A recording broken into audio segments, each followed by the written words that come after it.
Hi everyone and Happy New Year. As we're in January, it seems like the perfect time to talk about practice. Students always ask me, how do I practice at home? How often should I practice? What should my practice sessions consist of? So although there is no one way to do it, there's no right way to do it, I'm going to give you some things that you can think about when structuring your practice. So that leads me on to my first thing, more focused practice and just singing. So many of my students, particularly maybe younger ones, will say, oh yeah, I've done some singing this week, but not proper singing. And what they mean is they haven't said, okay, I'm going to do some singing practice and worked on their exercises and their pieces. However, if you're just singing around the house, you're singing in the car, you're singing while you're doing odd jobs, it's still singing. You're still getting to know your voice, you're getting to know your instrument. And often this is a great way to build confidence and just get used to hearing your voice and how it feels when actually you're a little bit more relaxed. So still think of this as singing practice. So now let's move on to more focused practice. And this is where you might say, okay, I'm going to spend an amount of time and I'm going to work on a particular song, a particular exercise, a particular part of my voice or aspect of your voice. So how often should you be practicing your singing?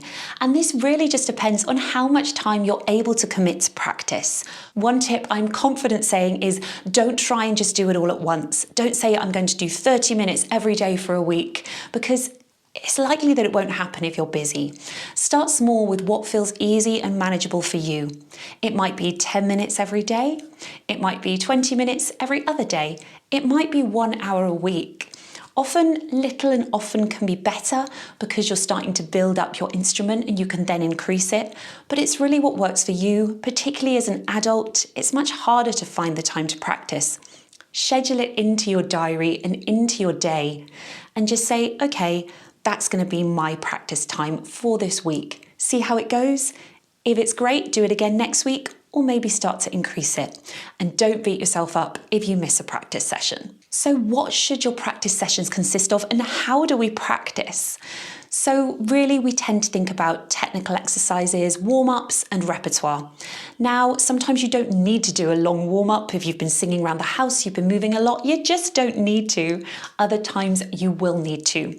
So check out my previous video about what a warm-up could look like, and then think about what you want to get out of your voice. Working on a particular song, a bit of repertoire. If that song's got a particularly high note in, do a technical exercise that goes up into your upper range. If you're doing more focused practice and you are advancing your singing, think about if you're going to think about a phrase or practice a particular aspect of the piece. It's great to sing through sometimes and think about expression, character, how we're portraying the music itself. But sometimes we need to break down the technical aspects. So think about what you want to achieve from your practice. Do you want to just have fun singing a song, or do you really want to get that top note? Now, a lot of people worry that maybe they don't have a piano, they want to do some exercises, but they're not sure where to start. Hit the internet. There's so many great resources out there.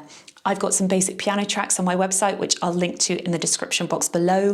There are some great resources that are free on YouTube. If you want a particular type of a warm-up for high voices, type it into YouTube. You'll find so much. I also, if you are a contemporary singer, really recommend Kim Chandler's exercises, which I'll link to below. They're really great value for money and they give you great backing tracks that you can sing along with and practice as well. So here are the key things to take away from this and how you can start successfully feeling confident in your singing practice. Find the amount of time that's going to work to you with your schedule. Then for each practice session, really decide what you want to work on. If you're not sure at first, just you're doing 10-minute slots, say, okay, I'm going to do a couple of exercises and a bit of a sing through a song. Then you can start to think if you want to work on it technically or you want to think about the expression and the characteristics. Ultimately, they will all come together. Now, a lot of my videos on this channel are yoga for singers practices. If you want to explore this further, I'm running a free 30-day yoga and singing practice challenge that's running all the way through January. So I'll also put a link for that to sign up below as well. Thank you for joining me and happy singing.